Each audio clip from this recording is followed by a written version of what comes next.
You are Locked On Jazz, your daily podcast on the Utah Jazz. Part of the Locked On Podcast Network, your team every day. It is Locked On Jazz for the 20th of July. Do the Jazz have enough gravity? Will the Jazz be able to compete with this collection of lineups? And we'll take your questions on Facebook Live. It's all coming up on Locked On Jazz.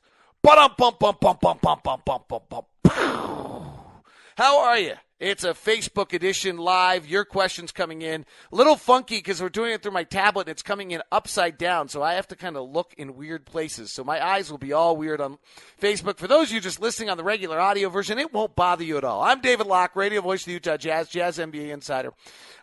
Memo to everyone. If you are going to go to a golf tournament with your daughter, do not do Palm Springs in July when it's 110 degrees. No, we had a great time. It was run really, really well, but it was just too hot. So bad move, bad parenting move by dad.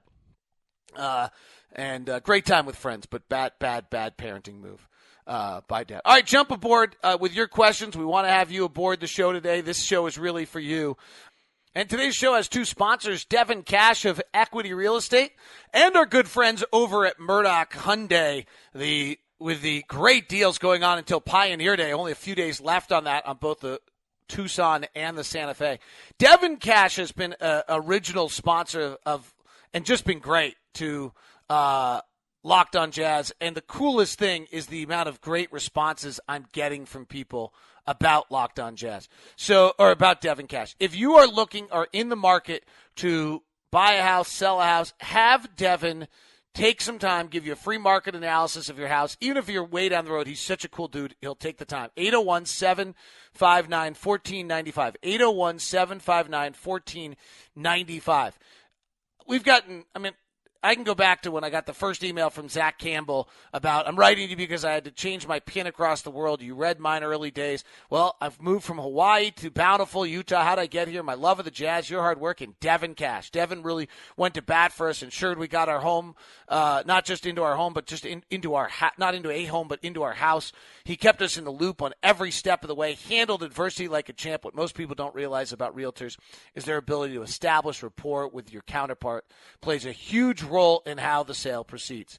And that is what I continually get about Devin Cash and why you should give him a call. 801-759-1495. I want to point you toward two things before we get too deep into the show. Nylon Calculus has done some really cool stuff on the makeup of championship teams. And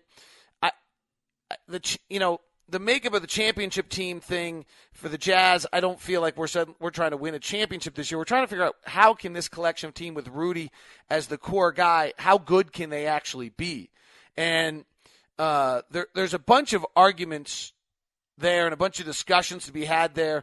I said the other day on the air that one of the things I'm trying to figure out a little bit is the value. So I don't have any doubt that we're going to be that we're going to still be a slow possession team. I think that when you look at that, the way we play, what Quinn fundamentally believes in, I think that's just who we are as a franchise. But I do think that with Ricky Rubio, we can start to get more offensive opportunities out of the fast break. So one thing I'm going to try to see if I can build is, okay, of the slow bottom 5-6 teams, what's the average fast break points, and what if you actually up that a little bit so that, in other words, in a 90-possession game that's much slower than everybody else, sure, the Warriors might be getting 15 points of fast break play, but if everybody else who plays slow possessions only gets 7 or 8, and we can go get 11 and then slow people down, what does that do? I think it's interesting. This research was done by myself and a listener in 2015, so I need to update it. But just like, can the Jazz make the playoffs with this team? Well, the average win-loss record for the 74 teams between 2013-14 and 2001-2 that were a top 5 defensive team in the NBA is 54-28. 54-28 is the top 5 team. Looking deeper into 6 of the 74 teams ended with less than 45 wins. Okay? 31 of the 74 were between 45 and 53, basically a 5 to 8 seed. 26 of the 74 were between 54 and 61 wins, and 11 of the 74 were between 62 wins. Okay, now that's, the Warriors and the Spurs and those teams. So a lot of it has to do with bottom 10 offensive teams, and there's a chance we've got a bottom 10 offensive team. All 6 of the teams were under 45 wins with a bottom 10 offense. 11 teams were in the 40. So the bottom 10 offensive teams, 11 teams were within 45 to 53 wins, and 2 teams finished with a record between 54 and 61. Facebook Live has freaked out. I think it was because it was upside down the whole time. So you look at that. The top 10 offensive teams were good. Middle 10 offensive teams. 18 teams were between 45 and 53 win range. 9 teams between 54 and 61, and 4 teams were 64. So if the Jazz can maintain a top 5 defensive team, you've got ideally you're better than a team that's ending up in the top. If you're bottom 10 offensively, it's still going to be an issue. So can Quinn construct a team without a primary scorer in an egalitarian fashion that is a middle-of-the-range offensive team? And that's really the issue that is at hand for Jazz fans to look at. All right. People want to know the PAAC for our new players. I think that's a great question. So let's see if we can go do that for you. So our Epe Udo I don't have. Let's go to Atlanta and look at Thabo Sefolosha. Thabo last year was a negative 0.4 PAAC player. The previous year in Atlanta, he was I'm going to be relaunching he was a positive 0.4 player. Give me 1 second here. I apologize to everyone. We're going to relaunch this, and we're going to relaunch it with me in the correct way. Relaunch of... This is me typing. This is actually a trick, by the way. People always ask me, how do you tweet while you're live on the air? If I say what I'm tweeting, I can actually do it. So relaunch of Locked On Jazz on Facebook Live with your questions. Join us. And I have relaunched Facebook Live with your questions, and hopefully, all right, so hopefully people will rejoin us. We'll get good questions today on that. So Sefolosha was a 0.4 2 years ago. Last year was a negative 0.4 PAAC player. What was the difference? Because he was a positive 0.4 PAAC player with a 33.6 3-point percentage. In 15-16, he shot 50% overall. He was able to get some back cuts. He's a very good mover without the basketball. Last year, he stopped going to the free throw line as much. He went 6.8% of his possessions. The year prior, he went 9%. So that's something to keep an eye on. He needs to still go to the free throw line to be an efficient player, but he's right about the league average in regards to offensive players. And I think when you look at him, and that's truly what I think you can anticipate from him, is he's an average offense player. And that's what I think the Jazz have done so much here, is that the Jazz have actually just built a team that is a collection of somewhat average players. And that's not actually the worst thing ever. It sounds weird to think that that's not the worst thing ever, but it actually, average players are hard to come by. And if the Jazz have 240 minutes of average players, they'll probably turn out to be all right. I will do a PAAC standing this weekend. So let's look at Jerebko. Jerebko, and I'm in the 15-16 season, was a even PAAC player. 9% of his possessions to the free throw line, 29% of his possessions were three-point shots, which is good. In the 16-17 season, and Jerebko played about 14, 15 minutes a night, he was, again, absolutely league average, again, stopped going to the free throw line. Instead, he shot 41% of his shots as three-point shots. So he became almost exclusively a catch-and-shoot player, and instead stopped going to the line and therefore became a little less efficient. So both these guys need to maintain their aggressiveness going to the basket, and I think that's something that hopefully we'll see from them. Now, the area where the Jazz offense takes really, let's not hide this, a significant hit is that Gordon Hayward was a 1.6 PAAC player and George Hill was a 1.3 PAAC player. That's really good in both those players being gone. Now, Boris Diaw was a minus 0.6 and Trey Lyles was a minus 1.2. The negative on those two last year offensively is pretty significant. And I think that that's one area where the Jazz might be a little bit better than people realize. Shelvin Mack was a minus 0.5. And so the Jazz eliminating those three players go to that's eliminating minus 2.3. The viewpoint I have on how you build a championship team is, can you get all of your PAAC players to be average? Now, the key guy here is Rodney Hood, because Rodney Hood was minus 0.7 last year. If you go to the 15-16 season on this, and Rodney Hood was a minus, where's Rodney Hood? Where's Rodney Hood? He was a dead even PAAC player. Dead even.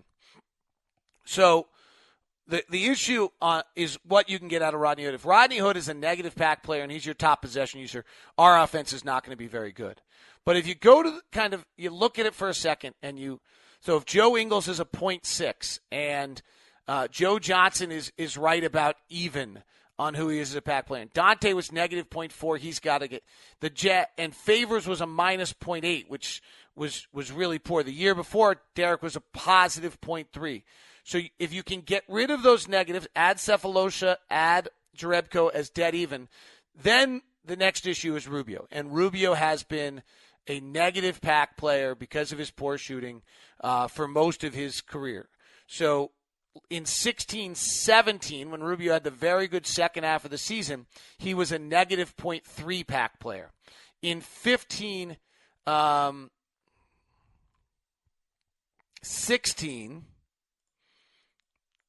and I've given you a lot of numbers and I'll try to fiddle around with it, Rubio was a negative 0.2. So Rubio's right at league. He's not nearly as bad as everyone wants to make him sound to be. You'd like him to get to even. So you suddenly have, if you look at our rotation, Rubio, if you can call him even. Axum, if he gets to the line a little bit more, is about even. Hood, the question is, can he stay even? Back up to Hood is Mitchell. We'll see. Most rookies are negative. Ingles is positive 0.6. Cephalosha can be about even. Favors hopefully can be even. Jerebko can be about even. Gobert's far one of the top 10 offensive players in the league. And if that can hold, that's an average offensive unit. And then you add the top 5 defense, you're a pretty good team. Okay, I don't know if that makes any sense. I'll make all sense of it in a second. Before I do, though, let me thank Murdoch Hyundai for their support of the show, and let me make sure you know what's going on over at Murdoch. They have got incredible deals right now that I want you to know about. First off, I've gotten to know Blake and the crew over at Murdoch and really have enjoyed them. They're good people. They really take pride in the fact you're buying a car from their family. Second thing, a Hyundai. I didn't know much about it. I'm not going to lie to you. When they first came to me, I was like, I've now been driving the Santa Fe and the Tucson. I am so impressed what you get for the money and all the features of it and how well they drive.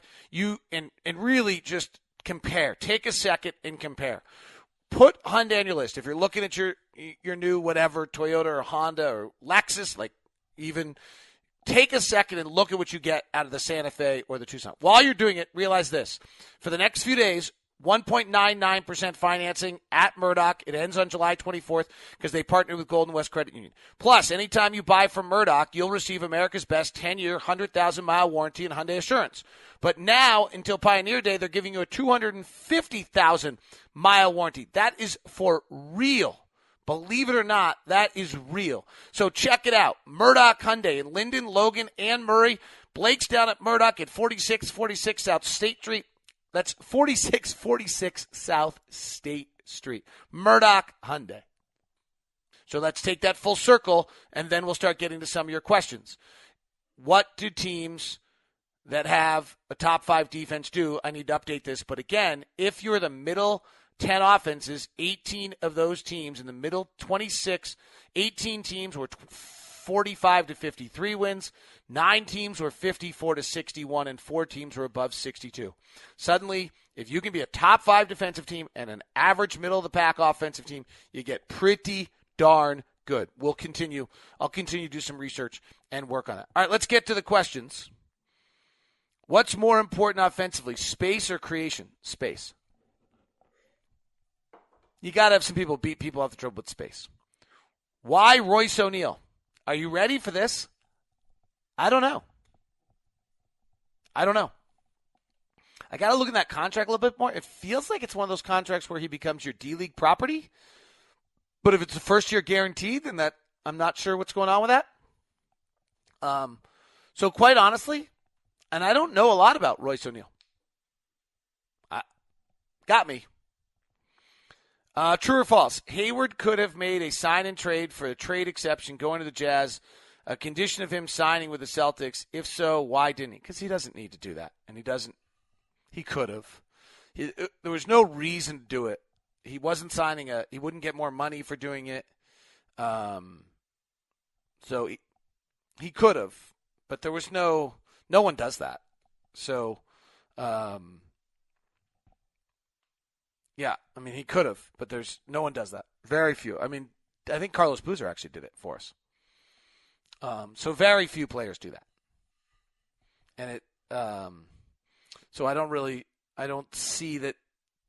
I mean, you can bet hey, if you want to just bag on Gordon at this point, you're welcome to, and that can be a reason it's not a great one. The pick and roll now is used to get the matchup you wanted. We will see the Jazz use the combo of this method and the hard pick and the lead pass to players for sweet spot ups more now with Ricky running the point. More like how John and Carl ran the pick and roll.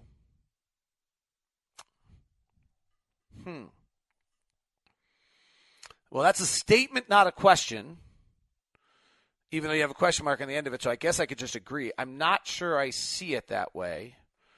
We're going to run the pick and roll. Rubio's a great ability to find guys. People are going to go under. Gobert's going to drop to the basket. People are going to have to stay with him. Rubio's either going to then hit that jump shot or be able to, with a search dribble going under, create enough opportunity for other people or become a little bit more of an offensive force. People are going to go under on Rubio, though. That's the reality until he earns it otherwise. And we have a pretty balanced group of good shooters surrounding it with high-level gravity. I think Andy Bailey tweeted out something the other day that from a piece that I think it was on FanRag about gravity for next season and that the Jazz have some lineups that could have some pretty awesome stretchability. And so I think that's what you'll see. You'll see an open floor for some of the time, and then when Derek's on the floor with Rudy, you won't see an open floor. I forgot who had the stat, but steal rate translated to success in the NBA. Mitchell had the number 1 steal rate in the draft. Kevin Pelton generally talks about that. I mean, guys, there's a chance Donovan Mitchell's really good. Now, really good as a rookie is still going to be a little bit, take some time. But there's a chance that he could be really, really good. Are we going to keep Joe Johnson, or is he going to want to move to a championship competitor? I like Rubio, but what would we have signed him if we knew Hayward was leaving or let Exum take the role? No, I don't think we would have just let Exum. The question is whether we would have maybe gone to a Jeff Teague because we needed more scoring than a Ricky Rubio. But Ricky Rubio is a better player than Jeff Teague, so I would suspect that the Jazz would have just stayed with Ricky Rubio. But I'm telling you, I mean, that was really the choice, was Jeff Teague or Ricky Rubio, I think, in a lot of ways for the Jazz at that point. And so maybe the Jazz could have decided to do that instead. Had the Jazz decided to, known Hayward was going to leave, maybe they could. Maybe the value of Teague is he scores more. He's just not as consistent a day in and day out player, and so I think that jumps out to me a little bit more.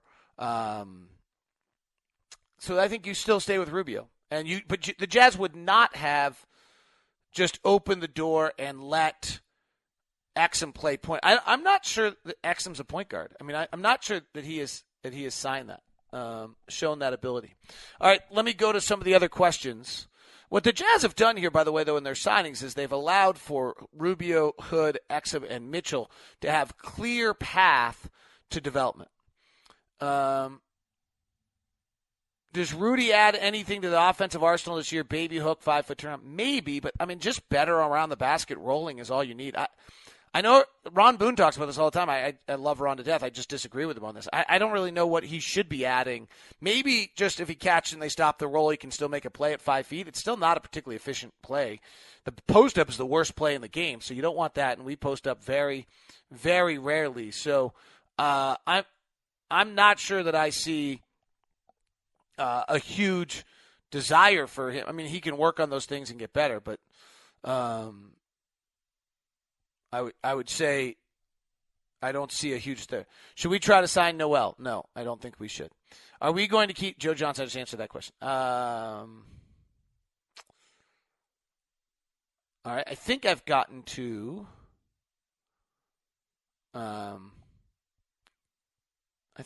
most of those questions. Let's see if there were any more. I had another Royce. Sorry, let me just make sure we got all the questions in today. I had the upside down video there for a while. All right. Thank you. Ingles or Cephalosa, who will start? I think Ingles will start.